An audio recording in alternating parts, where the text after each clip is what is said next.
6वा भाग 13. देवीच्या प्रतिष्ठापनेसाठी राजे कुटुंब कबिल्यासह प्रतापगडावर आले.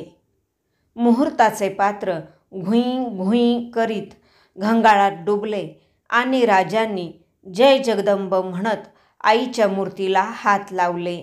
मंदिराच्या सुघड गाभाऱ्यातील चौथऱ्यावर जगदंबेची उदय ग अंबे उदच्या गजरात सुप्रतिष्ठापना झाली. मूर्तीसमोर मानाची बकरी पडली. प्रतापगड चैतन्य जोशात उजळून निघाला. जावळी आणि कोयनाखोरीतील अवघा मावळा जगदंबेच्या दर्शनासाठी गडावर लोटला होता. रात्री आईच्या गोंधळासाठी प्रतापगडाची सदर मावळ माणसांनी खचाखच दाटून गेली. सदर चौकात तांदळाचा चौक आखून जगदंबेच्या मानकरी भूत्यांनी त्यावर श्रीफल ठेवले होते. पिळदार पगडी, घोळदार डौर आणि चुणीदार चोळणा असा पेहराव घातलेले गोंधळी मळवट भरून तयार झाले. कुणाच्या गळ्यात संबळ होता, कुणाच्या हातात चवंडक तुणतुण, डोक्यावर करंजेल घेतलेले टेंभे सदरेच्या कोनाड्यात फरफरत होते. राजे सदर दाखल होण्याची सारे उत्सुकतेने वाट बघत होते. पदराचा काठ तर्जनीने सावरता धरीत प्रथम जिजाबाई सदरेवर आल्या.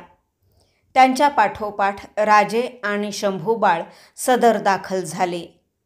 समोर उभे असलेले मावळे पगड्या उंचावून आश्चर्याने राजांच्याकडे आणि बाळराजांच्याकडे बघू लागले.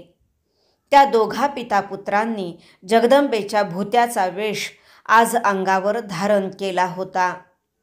ती रूपे मोठी गोमटी दिसत होती. त्यात राजेपण नव्हते, होते ते भाववेडे भक्तपण. राजे बाळशंभूसह सदर बैठकीवर सुखावले. गोंधळ्यांचा म्होरक्या सदर सामने आला. मुजरा घालून म्हणाला, आईचा मानाचा पोत पेटता करून आपण त्यो नाचवाय पाहिजे धनी. जशी जगदंबेची आज्ञा म्हणत राजे पायऱ्या उतरून चौकात आले. म्होरक्याने दिलेला 5 पेडात घट्ट आवळलेला भवानीचा पोत त्यांनी आपल्या हातात घेऊन तो मस्तकाला लावला. गोंधळ्याने बगलेतल्या बुधल्यातील करंजेल पोतावर सोडले. त्याच्या हातातील टेंभ्यावर धरून राजांनी जगदंबेचा पोत पेटता केला. गोंधळ्याने आपल्या हातातील काठी राजांच्या हातात दिली. तिच्या ठेक्यावर पोत उजव्या हाताकडून उजवीकडेच कसा नाचवायचा याची राजांना टिगळ दिली. संबळ तडतडत घुमू लागला. चवंडक तुणतुण्याने साथ धरली. आई राजा उद उद म्हणत पायाखालच्या फरसबंदीवर डाव्या हातातील काठीचा ठेका धरून राजे जगतजननीचा पोत नाचवू लागले. पेटती ज्योत बघताना राजांचे डोळे कसल्या तरी दिव्य तेजाने पेटून उठले. डवराखालचे त्यांचे अंग सरसरत गरम झाले. त्या पोताच्या फरफरत्या ज्योतीतच त्यांना शामियानासकट हात पसरलेला अफजल खान दिसू लागला. राजांच्या बाकदार नाकाच्या शेंड्यावर घामाचे थेंब तरारले. पाठकण्यातून पांढरी धोट घोडी सुसाट धावताहेत असे त्यांना क्षणभर वाटले. हे असंच काहीतरी ज्या क्षणी आम्ही खानाला फोडला त्या क्षणी आम्हास वाटलं होतं. या पेटत्या पोतासारखंच काहीतरी उसळतं पेटतं आमच्या नसानसात दबा धरून आहे. क्षणात राजांना पोतात दिसणारा अफजल दूर हटला. त्यांच्या निमुळत्या डोळ्यांतील ज्योती आणि फरफरता पोत एकजोड झाले. विलक्षण तेजाने आता राजांचे डोळे चमकू लागले. ते बेभान झाले. आई राजा उद उद म्हणत मिटल्या डोळ्यांनी राजे काठीच्या ठेक्यावर हातातील पोत फराफर नाचवीत स्वतःभोवती बेभान फेऱ्या घेऊ लागले.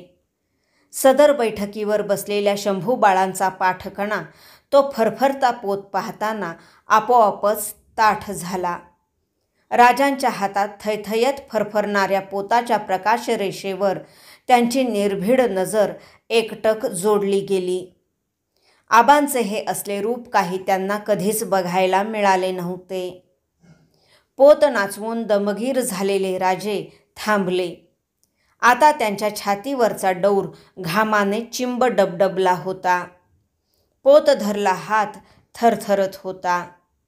पोताच्या तांबड्या पिवळ्या प्रकाशात राजांचे घामाने डवरलेले रूप नुकत्याच धुवून काढलेल्या शिवलिंगासारखे दिसत होते. कपाळावरचा घाम तर्जनीने निचरता करून राजांनी एकदा पोताकडे पाहिले. मग सदर बैठकीकडे नजर जोडून म्हणाले, बाळ शंभू, असे चौकात या. शंभू बाळ बैठकीवरून उठून राजांच्या सामने चौकात आले. आपल्या हातातील पेटता पोत शंभूच्या हातात देत राजे त्यांचा छोटेखानी खांदा हळुवार थोपटीत म्हणाले, तुम्हीही नाचवा आईचा पोत बाळराजे, आमच्यापेक्षा जोशानं. सारी सदर डोळे टवकारून बघू लागली. गोंधळ्याने पुन्हा करंजेल देऊन बाळराजांच्या हातातील पोत ज्योततवाना केला. राजांनी आपल्या हातातील काठी बाळराजांच्या हातात दिली आणि राजे सदर पायऱ्या चढून जिजाऊंच्या शेजारी बैठकीवर विसावले. शंभूने शेर नजरेने एकदा पोताच्या पेटत्या ज्योतीकडे बघितलं. डाव्या हातातील काठी पायगतीच्या फरसबंदीवर आपटीत तो शिवबाळ गरजला, भवानी राजा उद उद. आणि त्या बालरुद्राच्या हातातील 5 पेडी पेटता पोत फरफरत नाचू लागला. त्याला उजवीकडून उजवीकडेच जायचे बंधन उरले नाही. सर्व बंध तोडून बाळराजे जोशाने मनाजोगा हातचा पोत नाचवू लागले. मिटल्या जागत्या डोळ्यांनी स्वतः भोवती ठेक्यात गरगर फिरू लागले. त्यांच्या डोक्यावरची पगडी हिंदकळता हिंदकळता उडाली आणि फरसबंदीवर उतरली. केस मोकळे सुटलेले शंभो चौफेर थैथै नाचत पोत घुमवू लागले. त्यांचे रसरशीत ओठ रोमांचक उदेकार घुमवित होते. भवानी राजा उद उद उद उद. फरफरणाऱ्या पोताचे कडे बाळराजांच्या भोवती गरगरू लागले. संबळवाल्याने संबळीच्या टाळीचापांच्या काठ्या चढीला लावल्या. बाळराजांचे ते बेभान रूप पाहून सदर बैठकीवर बसलेल्या जिजाऊंच्या हातांची बोटे नकळतच कांशिलांकडे चढली आणि कटाकट मोडली गेली. थरकून उठलेल्या सदरेवरच्या एका मावळ्याने नरड्याची घाटी फुलवीत किलकारी दिली, हर हर महादेव. भोवतीच्या साऱ्यांनीच ती उचलून धरली. किलकारीच्या त्या मोठ्या आवाजाने बाळराजे थांबले. त्यांचा पोत धरला हात थरथरू लागला. अंगावरचा डौर घामाने डबडबून निघाला होता. आपण आता खाली कोसळू असे त्यांना वाटू लागले. त्यांनी जिजाऊंच्याकडे मूक नजर दिली. जिजाऊ लगबगीनं सदर पायऱ्या उतरून चौकात आल्या. त्यांनी बाळराजांचा पोत आपल्या हातात घेतला. क्षणभर त्याच्यावर नजर जोडून तो गोंधळ्याच्या हाती दिला. शंभू बाळांना सावरून धरीत जिजाऊ सदर बैठकीवर आल्या. शंभू बाळ थकल्या अंगाने राजांच्या उजव्या तर्फेला बसले. त्यांची मुद्रा अपार तेजाने कशी उजळून गेली होती. न कळतच राजांचा हात त्यांच्या पाठीवरच्या घामेजल्या डवरावरून फिरू लागला. गोंधळ्यांचा म्होरक्या एक परडी हातात घेऊन सदरेजवळ राजांच्या सामने आला. परडीत कुंकू हळदीचा गुंतवा केलेला लाल पिवळा भंडारा होता. त्या भंडाऱ्यात माखून गेलेली 64 कवड्यांची माळ होती. गोंधळी कमरेत वाकून हातातील परडी पुढे करीत म्हणाला, ह्यो आईचं वाण हाय धनी. आईचं भूते पण घेतलं की ही परडी कुलदैवतेच्या देव्हाऱ्यात पुजाय लागती. नवरात्रात आईची परडी 5 घरं मागाय लागती. आम्ही आनंदानं जरूर मागू, म्हणत राजांनी पुढे होत जगदंबेचे वाण स्वीकारले. गोंधळी मागे हटत मांडलेल्या तांदळाच्या चौकात आला. कानावर हात ठेवून संबळ तुंतुण्याच्या तालावर त्याने गोंधळाचे नमन सुरू केले. गजवदना गणराया गौरी मजतारी हो सुख सजना. समर्ण तुझे पायी पद्मगौरी भूत्या विनवी हेरंबा मजतारी. गजवदना गणराया गौरी. नमन होताच गोंधळ्याने जगदंबेला बाले घाट पार करून गोंधळाला येण्यासाठी साकडे घालायला सुरुवात केली. या गोंधळासी माये लवकरी यावे, आंबे लवकरी यावे. चौक भरिला कोसरी, लिंब नारळ नाना परी. उदबत्त्या लावूनी चारी, महापूजा मांडली साजिरी. या गोंधळासी माये लवकरी यावे, कुठवर आई पाहू वाट. माझ्या नेत्रा भरला ताट, लवकर सोडा बाले घाट. माये लवकर चाला वाट, या गोंधळासी माये लवकरी यावे. संबळ तुंतुण्याचा नाद, पोत पाजळला घालून साद. आपण यावं देऊन दाद, आंबे माये सोडून वाद. या गोंधळासी माये लवकर यावे. गोंधळास आलेल्या आदिशक्ती जगदंबेचा महिमा वर्णन करताना गोंधळी पोत उजवा उजवासा नाचवीत भान हरपून गेला. तो महिमा जिजाऊ, राजे, शंभूबाळ आणि सदरेवरचा हरेक मावळा असे सर्वच कानभर ऐकू लागले. आदिशक्तीचे कौतुक मोठे भूत्या मज केले. पंचभूताचा देह पोत हा त्रिगुणगुणी वळला. चैतन्याची ज्योत लावूनी प्रज्वलित केला. चित्तस्नेहे प्राणवाहुनी ज्याला स्थिर केला. आदिशक्तीचे कौतुक मोठे भूत्या मज केले. उदर परडी देऊन हाती ब्रह्मांडी फिरवी. 184 घरची भिक्षा मागविली बरवी. ज्या ज्या घरी मी भिक्षा केली ते ते घर रुचले. आदिशक्तीचे कौतुक मोठे भूत्या मज केले. सकाम कर्मे कवड्या यांची माला मम कंठी.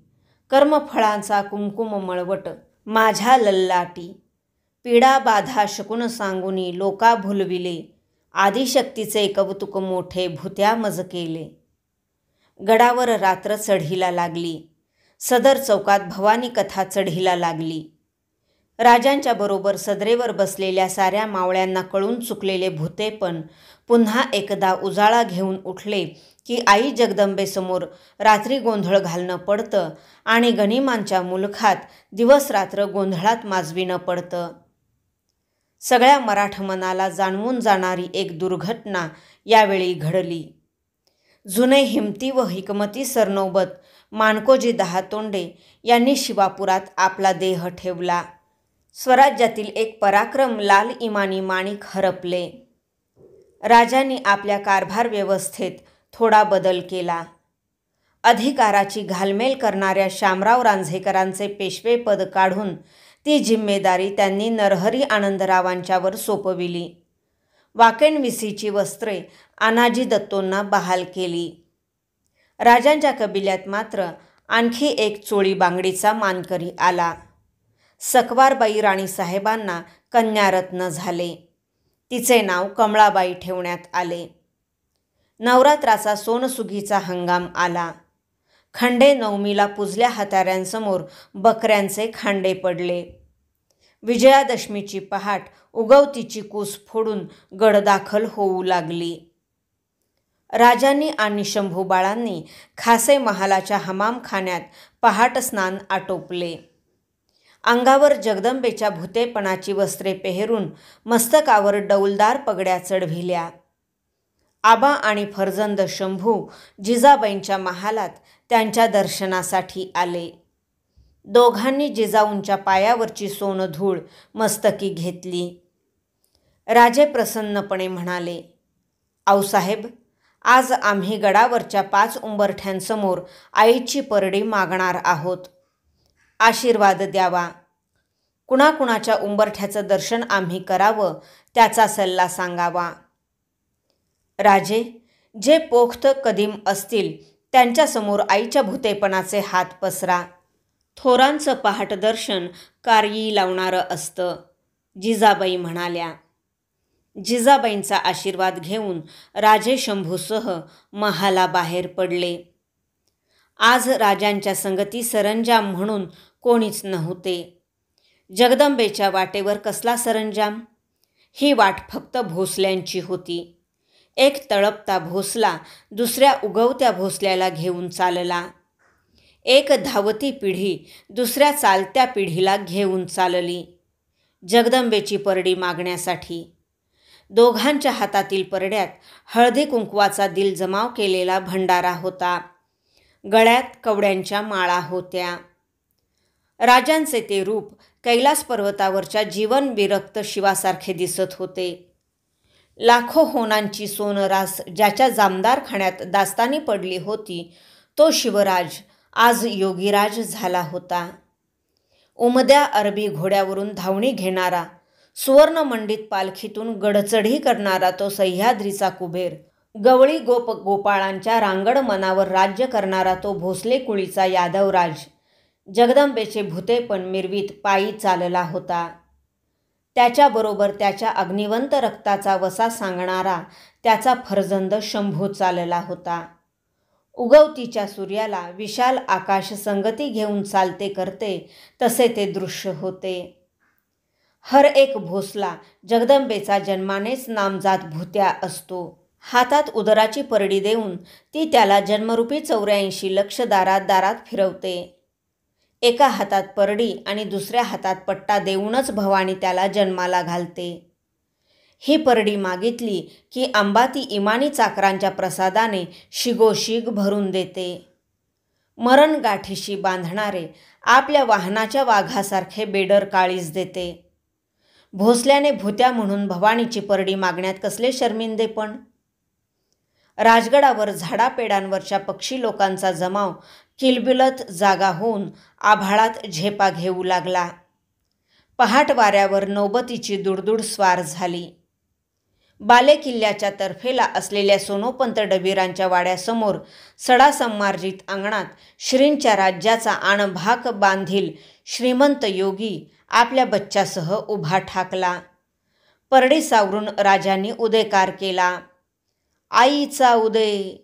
शंभू बाळांनी तो उचलून धरला. भवानीचा उदय. डबीरांच्या वाड्यावरच्या देवडीवाल्याने धावत जाऊन खासे राजे बाळराजांसह आल्याची वर्दी सोनोपंतांना दिली.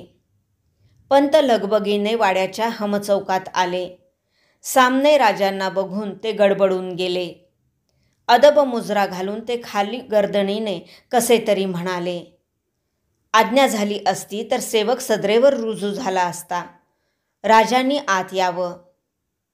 नाही पंत, आम्ही आज ह्या क्षणी राजे नाही. आईचे भक्त म्हणून तुमच्या जाणत्या उंबरठ्यासमोर परडी मागायला आलेले भुते आहोत. आजची मर्यादा उंबरठ्यापर्यंतच. शिधावाडा. राजांनी एक हात शंभूच्या खांद्यावर ठेवून दुसऱ्या हाताने परडी पुढे केली. शंभूंनी आपल्या दोन्ही हातातील परडी पुढे सरशी केली. सोनोपंतांचे मन ते बोल ऐकून भरून आले. त्यांनी पायगतीची नजर उठवून राजांच्यावर जोडली. समोरचे थोर शिवपण आणि धाकुटे शंभूपण बघताना त्यांच्या उतार डोळ्यात पानकळा तरळली. पंतांना क्षणभर वाटले तडक समोर जावे आणि राजांच्या अनवाणी पायाची सडक रक्त जागती सतेज बोटे त्यांवर मस्तक ठेवून डोळ्यांतील पानकळ्याने साफ साफ धुवून काढावीत. पंतांनी वाड्यात जाऊन तांदूळ भरले तबक आणले. ते दगडी उंबरठ्यावर ठेवून एक ओंजळ भरून घेतली. राजांच्या शांत मुद्रेकडे, तलवारीच्या पात्यासारख्या बाकदार नाकाकडे भरल्या नजरेने पाहत सोनोपंतांनी ओंजळ राजांच्या हातातील परडीत उतरविली. उगवतीला सूर्योदय झाला होता. आभाळ तळपत्या सूर्याच्या ओंजळीने सोनकिरणांचे वाण मावळ मुलखाच्या परडीत घालू लागले होते. पंतांनी वाकून शंभू बाळांची परडी ओंजळीने भरली. त्यांच्या मळवटावर परडीतील भंडाऱ्याची बोटे पुसत बाळराजे म्हणाले, भवानी आईचा उद. राजे आणि शंभू बाळ सोनोपंतांच्या वाड्याच्या अंगणातूनच परतले. त्या दोन भक्तांना पाठमोरे बघताना पंतांचे डोळे एवढे भरून आले होते की त्यांना त्यांच्या आकृतीच दिसत नव्हत्या. दिसत होता तो फक्त गड उजळणारा प्रकाश. नेताजीराव पालकर, मोरोपंत, येसाजी कंक, अण्णाजी दत्तो अशा आणखी 4 जाणत्यांच्या वाड्यांसमोर परडी मागून राजे आपल्या खाजगीच्या महालाकडे परतत होते. त्यांना शंभू बाळांसह भुत्याच्या वेशात परतताना पाहून उन्हात उजळून निघालेल्या राजगडाला ऐटदार फेर भरलेली गडमाची स्वतःलाच म्हणत होती, आदिशक्तीचे हे कौतुक बघायला आज सईबाई पाहिजे होत्या. भाग 13 समाप्त.